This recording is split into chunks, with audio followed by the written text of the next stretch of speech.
Hi there, it's Llarold, and today I'm putting out my Blood Death Knight class guide for Shadowlands. This video is based on my experiences testing and playing Blood Death Knight, as well as some conversations with Mandel and Panthea, both of whom write the Wowhead Blood Death Knight guide. If you want a written version, you can read their guide, or you can also ask questions in the comment section of this video, and I'll be doing my best to respond to everyone who has questions about the changes that don't really seem to be stopping, despite the fact that we are like 48 hours away from the release of Shadowlands.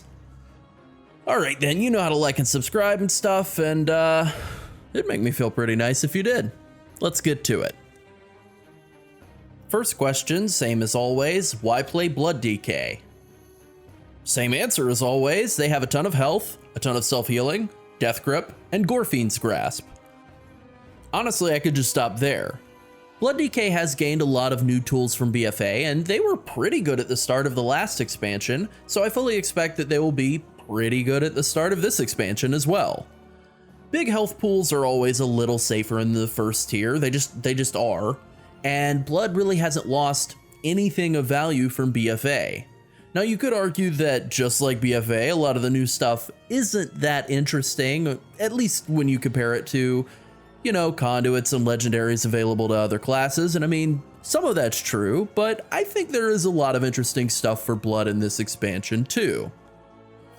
So let's get to that interesting stuff and start with Covenants. Obviously, this is all still subject to change. I really hope it doesn't at this point, but you never know. Let's just go through the Covenants in order of usefulness. Venthyr is my #1 option for Blood DKs, although that comes with a very important note that they are much stronger in Mythic Plus and in AoE than they are in single target. Worst case scenario, in pure single target, Venthyr is really not that great. Swarming Mist works pretty simply. You use it, it costs a rune and deals AoE damage for 8 seconds. It does tick immediately on casting, so you actually get 9 hits per target, and because it's a rune, it generates 10 runic power right off the bat.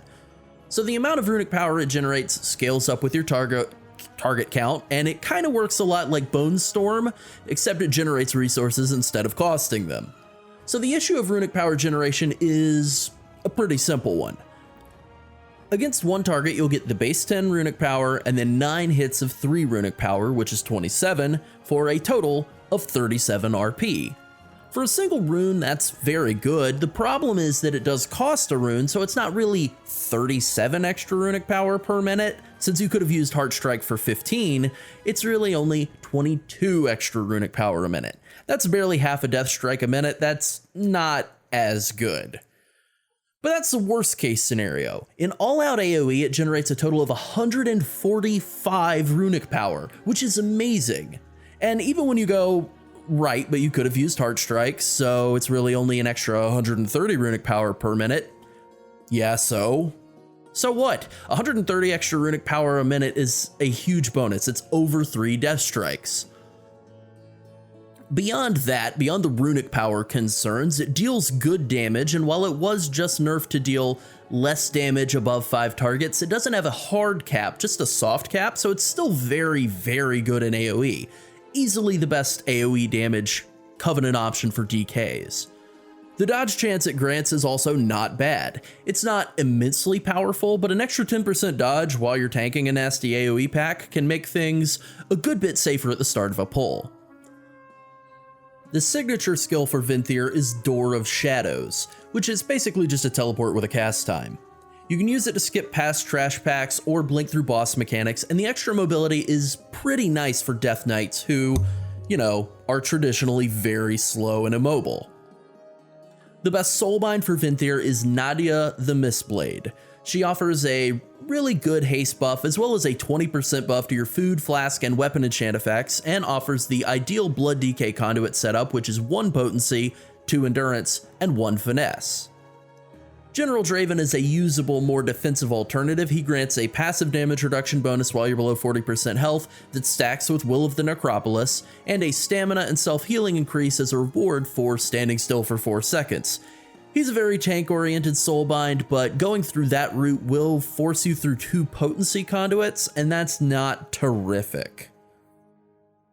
Kyrian is the #1 choice for Blood DK in raids. Shackle the Unworthy adds a significant chunk of single target damage, and it has received a major revamp since my preview video in terms of the way it spreads the dot to other targets. Instead of a small chance to spread when it ticks as part of the conduit, it's now a base 50% chance to spread whenever you hit the target with a rune spending spell. It also no longer gains cooldown reductions from spending runes while it's active, so it just has a flat 1-minute cooldown, and that's it. This is a major change to the way it functions, obviously, and while it's way more consistent, honestly I find myself liking it less. It also spreads at its current duration now, which fixes the issue it had of spreading at max duration and potentially spreading back to the initial target as it expired, which would have created some really weird and unfair RNG with this skill that would have driven people crazy, but, you know, could have been fun when RNG finally swung in your favor. In AoE, this ability is not nearly as good. It is able to spread, but even so, it really doesn't do that much for you. It's 5% damage reduction, which really isn't much, and it can take several globals to actually get this to spread out to a group of mobs. It doesn't generate any kind of resource, it's just a dot. It does a lot of damage in single target or 2-target cleave, which is great, but once you start getting out to 3 or more targets, Vinthir's Swarming Mist becomes a much more appealing option. Kyrian still has the best signature skill for tanks, an extra health potion. Having access to another instant self-healing tool is a really good thing, and while some of the more important bleeds in Castle Nathria have been flagged as no longer being removed by this potion, some of them are still removable. Even beyond that, it's just a really good defensive tool to add into the rest of your kit. Beyond that, Kyrian has a pretty good soulbind in Pelagos. Even after the nerf to his versatility passive, he's still pretty good. He grants an extra 10% mastery for 10 or so seconds, more like 19 if you pick up all of the orbs, after using Shackle the Unworthy, and a baseline 3% magic damage reduction that's basically just up all the time. Mastery isn't good for blood, but it's still a decent AP buff for boosting your damage while your huge dot is active, and that's good enough for me. He also lets you run the ideal conduit route of 1 potency, 2 endurance, and 1 finesse, which is the ideal setup for blood DKs. Next up are the Night Fae, and their ability is Death's Due, which just transforms your death and decay to add a buff effect. It doesn't actually add any damage or other mechanics to D&D. It has also been redesigned, and while it is more complicated than it used to be, it's still very simple, arguably the simple option of all the covenants available to DK. Basically, while you're standing in your Death and Decay, your Hard Strike debuffs enemies. It stacks up to 8 times, it reduces their damage done to you by 1% per stack, and it buffs your strength by 1% per stack. Essentially, it just makes you want to use Death and Decay often, anytime it's up once you factor in your soulbind.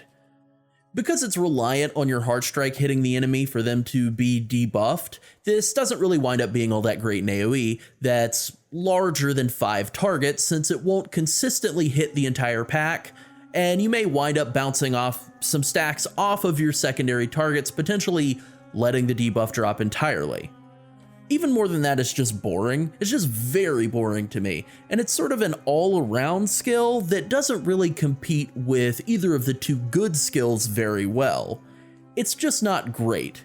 It's okay at everything, but it's not really great at anything. It's a tier below both Vinthir and Kyrian. The Night Fae signature skill, Soul Shape, is a simple mobility skill. More mobility is always a good thing for blood DK, although it's not quite as instantly useful in my eyes, or certainly as satisfying as Door of Shadows, but I do think it looks better. The best soulbind associated with the Night Fae is Naya, who grants you a stacking, non-refreshing, mastery, and max health buff every time you cast Death's Due.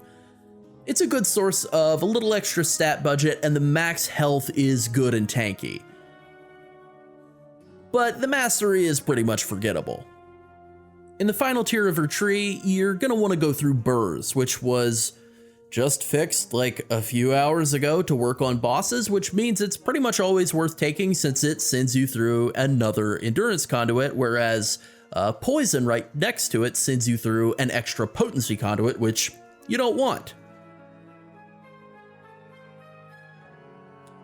Necrolords are the worst place option for DKs. Abomination Limb was redesigned to grant you bone shield charges a few times during its buff, but that's a pretty horrible bonus, and it takes a while to get them applied. It was just redesigned within the last 48 hours to make it trigger the extra bone shield charges when you cast it, 6 seconds in, and then 12 seconds in for a total of 9 charges. The problem with this is that it's just built to waste charges. You're going to want to overlap Dancing Rune Weapon with Abomination Limb since they both have 2-minute cooldowns. If you cast Marrow Rend while Dancing Rune Weapon is up, you're going to wind up wasting the bone shield charges from Abomination Limb. If you spam Heart Strike, you're going to lose a couple of charges before the second set of 3 apply, so you're going to need to either wait until the final set of 3 apply, which means you'll cap on runic power, or Death Strike early, which means you're going to spend an extra 5 runic power since you won't have 5 bone shield charges. It's just... Sorry, microphone. It's just not good. It's a no-win scenario, and the skill's damage isn't even competitive with the DPS that Swarming Mist adds in AoE, or the DPS that Shackle the Unworthy adds in single target or cleave fights. Basically, it's just not a good skill under any circumstances, which is a shame because it's pretty fun. But you know, fun and bad. The Necrolord signature skill is also underwhelming. It basically just lets you channel a shield up before a boss pull or in between trash packs and Mythic Plus. Starting off combat with a decent sized shield is good, but it's gonna get chewed up pretty quickly, so it's not like it's a major defensive gain. It's not as useful as the reactive self-heal that the Curian Potion provides, and you really shouldn't use it while tanking because channeling the shield prevents you from parrying or dodging. You're gonna wind up taking more damage than you would have prevented.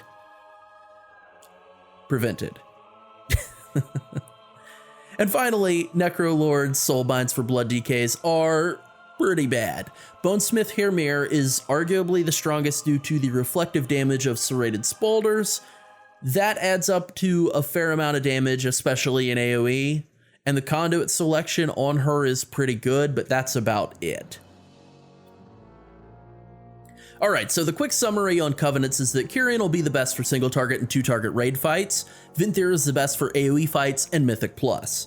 There is a clear line of distinction between those two, and unfortunately, you really do have to choose between them if you're trying to be super competitive.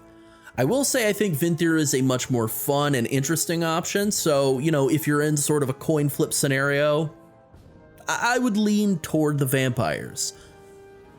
Curian is basically just a single target super dot that doesn't really add any kind of gameplay alterations. Ultimately, there just isn't a great all-around option for DKs. Night Fae is a mediocre all-around option, but I can't really recommend it. I can really recommend that you not play Necrolord. That's 3 plate tanks who all really should not play Necrolord. Great job, Blizzard. Alright, I talked about Soulbinds and pointed out the best trees, but now let's quickly cover Conduits, which fit into those empty sockets in the Soulbind trees. There are 3 kinds of Conduits: Potency increase your damage and healing, Endurance increase your defenses, and Finesse Conduits are utility choices for most tanks. For DK, they totally screwed up, and Finesse is a mandatory Potency Conduit.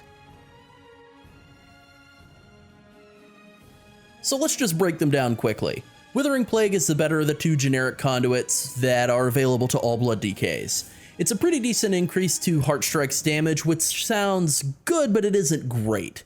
It's always on, so if at some point this conduit gets a buff, it might be good, but ultimately this is a very small DPS increase and not really competitive. Debilitating Malady is the other generic conduit available to Blood Death Knights, and it is insanely awful.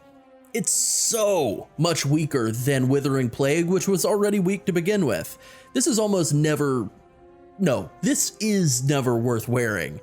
They would need to give it an enormous buff for it to become competitive. I mean like over 1,000% buff. Just forget this bonus exists. Impenetrable Gloom is the Venthyr potency conduit. It grants a tiny bit more dodge, which is okay, and a decent damage increase. It's not huge, but it's good enough to justify using. The Curian potency conduit is Proliferation, and it's really good. It adds a little bit more duration onto Shackle the Unworthy, and a lot more damage. It's simple, but it's a really good DPS increase. Withering Ground is the Night Fae potency conduit. It basically just bumps up the damage of Death and Decay.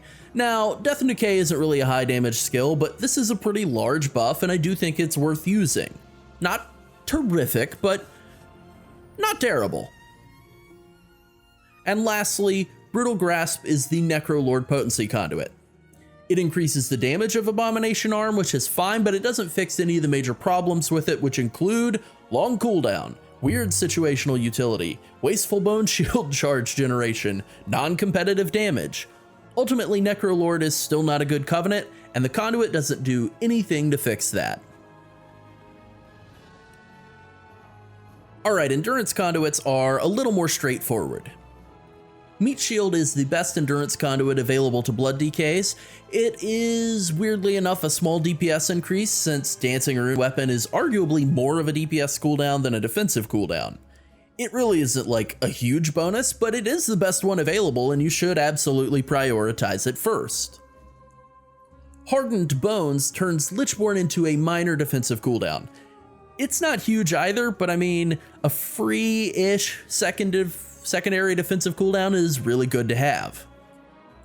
Lastly, Reinforced Shell is an option that you can use in place of Hardened Bones if you're in a situation where Anti-Magic Zone is going to add a lot of value to a group, such as a raid boss with a big unavoidable magic damage taken phase. The other two conduits are not worth using. And finally, Finesse conduits. First off, Spirit Drain is the finesse conduit that functions as a throughput increase. It grants runic power as a reward for interrupting. That's absolutely mandatory, and it's something that probably should just be a baseline bonus instead of something players have to opt into.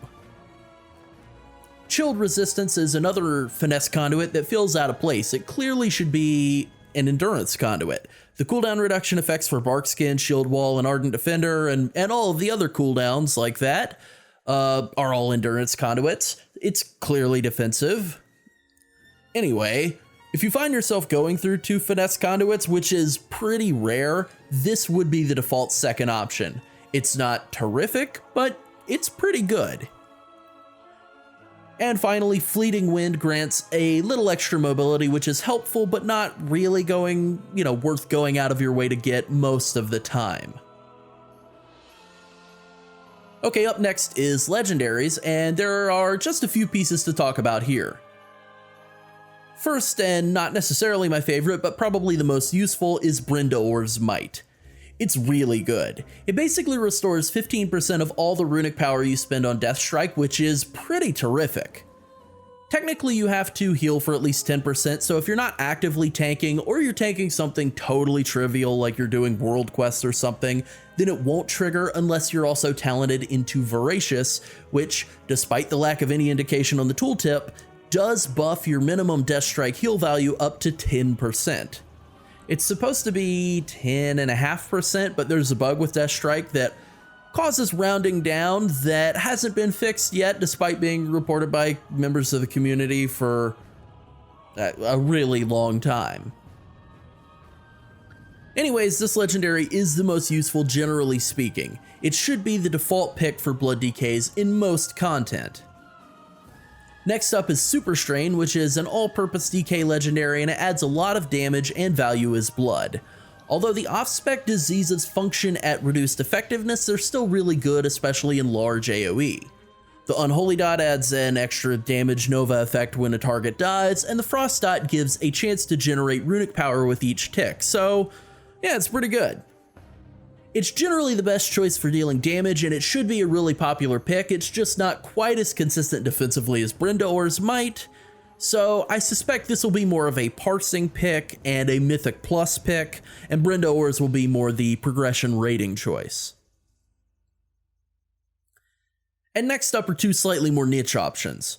First is Death Certainty, which is an unholy legendary that you can use as Blood. It buffs your Death Strike damage by 35%, and makes casting Death Strike reduce the cooldown of D&D by 2 seconds. I guess this could be useful as Night Fae to ensure more uptime on Death's Due, which is okay. I think more importantly, this could be a choice for long single target fights with Rune of Sanguination, where, you know, you're trying to pump maximum single target damage during an extended execute phase. Maybe that would be a competitive option over Brenda Orr's might. It would cost you quite a bit of self-healing for that added damage, so you would have to weigh that out in your decision to run this. And finally, Vampiric Aura. I hate this kind of bonus personally. I've never liked the idea of using personal defensive cooldowns as a tank to cover the group instead, but there's no question in my mind that this could be a useful bonus in some high-level Mythic Plus runs, where the extra health and healing intake will prevent some of your party members from dying to major boss mechanics, you know. Also, this has a pretty decent synergy with Red Thirst, so you could actually provide this defensive benefit to your group on a relatively short cooldown.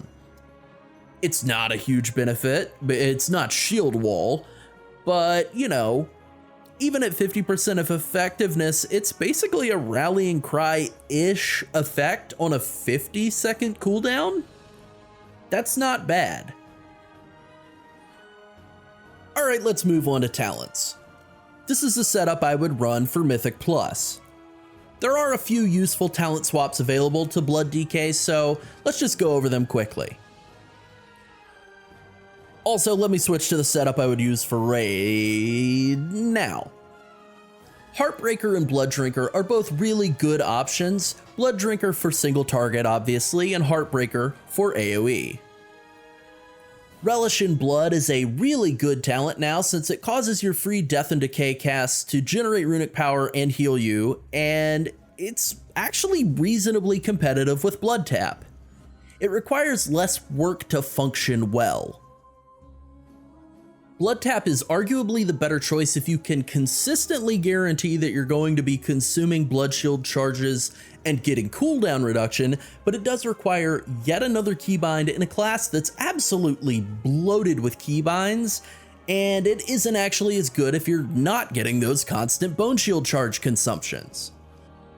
So in Mythic Plus it's arguably better, except I think the simpler effect of instant healing and runic power is easier to quickly convert into defense, and it's a lot more consistent from pull to pull.